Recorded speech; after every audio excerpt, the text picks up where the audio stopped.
ចាំបាច់និយាយអ្វីទេគ្រាន់តែរើខ្លួនតាមចង្វាក់កាន់តែខ្លាំងឲ្យកាន់តែខ្លាំង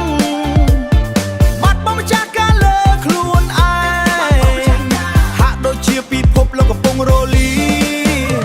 រំទៅកុំខ្វល់ពីអ្នកណាឲ្យតន្ត្រីនេះនាំផ្លូវយើងទៅមកឲ្យខ្លាំងក្នុងបេះដូងនេះរំរហូតដល់ភ្លេចឈ្មោះខ្លួនឯងកុំឲ្យយប់នេះបញ្ចប់ទៅអីដល់ទៅចប់បន្តិចភាសាទៅសលេងសេងអូវែងខ្ញុំមិនចង់ត្រឡប់ទៅផ្ទះវិញទេទីនេះមានសភាពជាងគេរវាងសំឡេងនិងញើសដែលហូររវាងសំឡេងនិងញើសដែលហូរបន្តការរំនេះរហូតទៅរំទៅកុំខ្វល់ពីអ្នកណា